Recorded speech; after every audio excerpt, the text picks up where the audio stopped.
Welcome back to the channel, everyone. Today I wanted to talk about an op-ed that was published on Entomology Today by Jiri Hulcr concerning the sudden proliferation of fruit fly interceptions in the United States, primarily from international travelers. So for those of you who aren't familiar with tephritid fruit flies, when entomologists talk about fruit flies, this is the family that we're talking about. In the picture here, you see a Bactroceras fruit fly. They are fairly large, larger than houseflies.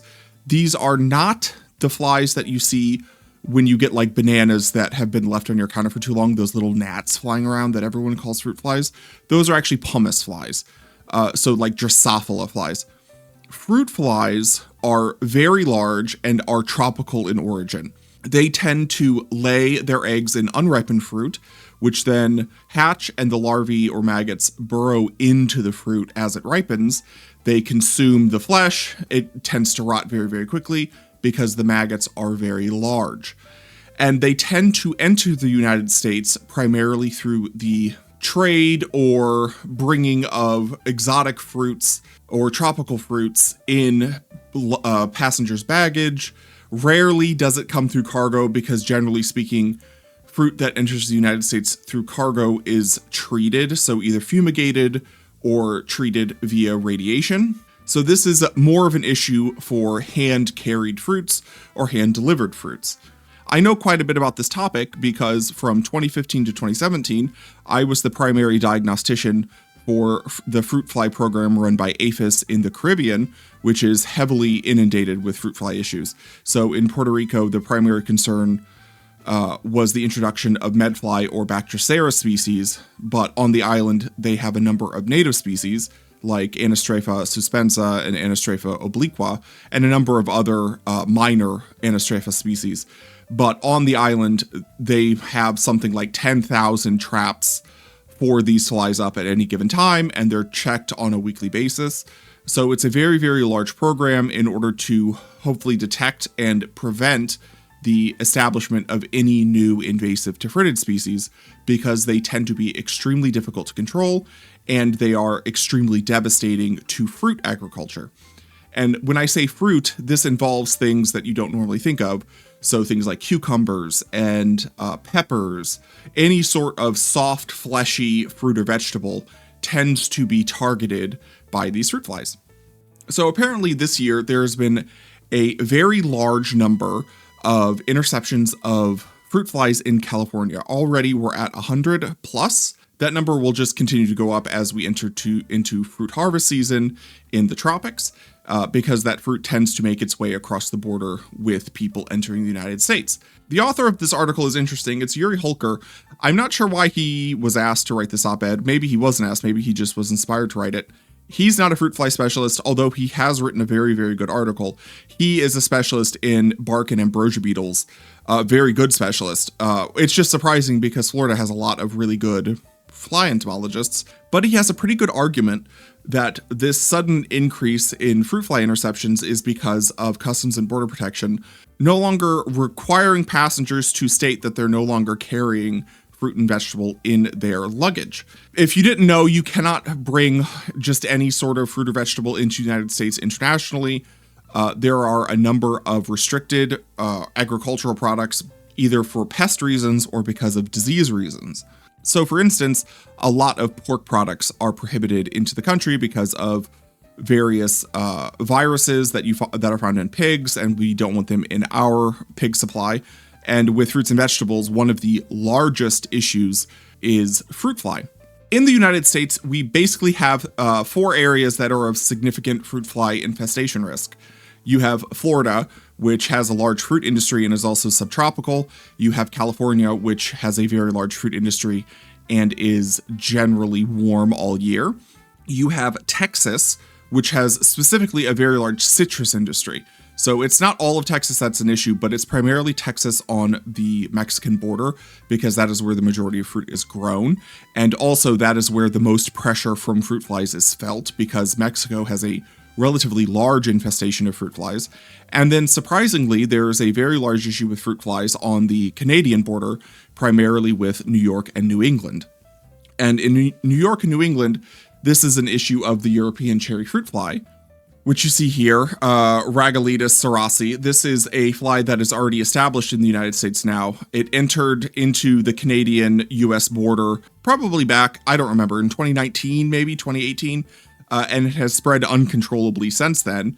And this is a major problem for the stone fruit industry, so things like cherries and plums and other soft things like that. So peaches, stuff like that. We attempted to control it, but the control failed. I hate to say it, primarily because of the Canadians. The Canadians just didn't have any inclination to devote serious resources to the control of this issue. So it doesn't really matter how much the US throws at it, because if the pest is established on the Canadian side of the border, we can eradicate it on this side and it will just cross the border again. So it doesn't really matter. So that is now a major fruit fly hotspot. There is another fruit fly hotspot that I haven't mentioned, which is Hawaii. And that is because it's at this point, Hawaii is kind of lost to the fruit flies. There's no gaining it back. Hawaii has a very large number of exotic fruit flies already established on the islands. So at this point, we actually monitor for fruit flies leaving places like Hawaii and Puerto Rico because they already have such a large established population. We don't want that coming into the continental United States. So all of that fruit is screened before it leaves those areas. Generally speaking, you're not allowed to bring these sorts of things across into the continental United States. These are all supposed to be seized at the border when you travel. As Jiri Hulcr says in the article, this is something that CBP is no longer rigidly enforcing or is enforcing as well as they used to, because they don't ask every passenger this question. But there is something in this article that is not mentioned, which is also another serious issue for the introduction of fruit flies into the country, and that is the mail system. So from a lot of these places, people just mail fruit, especially from places like Puerto Rico and Hawaii, via the Postal Service. And those packages can't really be inspected by anyone. The Postal Service has absolute rights in the situation, and CBP and USDA don't have any authority in the situation. The other issue are international shippers. So you have like DHL, FedEx, and UPS, things like that, where people are shipping food products internationally with these flies infesting those products. And it's very, very hard to seize all of those packages coming into the United States because there's just so many of them. When you have millions and millions of packages entering the United States monthly, there's no way that you can inspect all of them, so a lot of things get through. So if you're interested in tephritid fruit flies, this is what they look like, and how do you diagnose them? So the tephritid adults are fairly easy to diagnose because of things like their wing patterns, the ovipositor length, and their thoracic patterns up here. So this is Anastrophaludens. You have more Anastrophaludens, which these are the Mexican fruit flies, and they're easy to diagnose from this ovipositor here. They have extremely long ovipositors on the female, and these are a species that is constantly coming across the Mexican border because Mexico has a very large population of these, and this is something that Texas and California have to deal with all the time. The Europhora tend to be in things like walnuts, and they have very easily to diagnose wings and thoracic patterns. You have Ceratitis, so these are the medflies, and again, they're very colorful and easy to diagnose as adults, and they are relatively easy to trap. There are a number of traps used to detect these in orchards and groves, as well as a number of pheromone lures, which will draw them into the traps. But how do you diagnose the larvae? So this is a lot harder to do, although it is entirely possible. The maggots of these flies tend to be relatively large, and they're relatively easy to find in fruit. So if you've ever been in the Caribbean and eaten a guava there, you have probably found maggots in the fruit, because guavas tend to be one of the most heavily infested fruits. If you've eaten guavas there and didn't see them, it's probably because you already ate them. The larvae are not easy to diagnose, but it is possible to do it. So this is an Anastrophaludens, and there are some areas on the body which will tell you what you're looking at. One is the rear here. These are the hind spiracles. And the other place that you're going to spend the majority of your time is here on the front end. So you have the kind of head and the anterior spiracles. Up close, you can see the head here. You have the endocephalic skeleton. This is the mouth part. This hook is part of the mouth. And you can see the mouth parts run into the body. And this is all sclerotized and kind of rock hard. And you can actually dissect this part out and slide mount it, and this is what it will look like. And every species has a kind of different oral hook setup, so you can diagnose species that way. You will also need to look at the oral ridges around the mouth. The number and shape of these ridges and whether or not there are accessory plates on the outside will tell you what species you're looking at.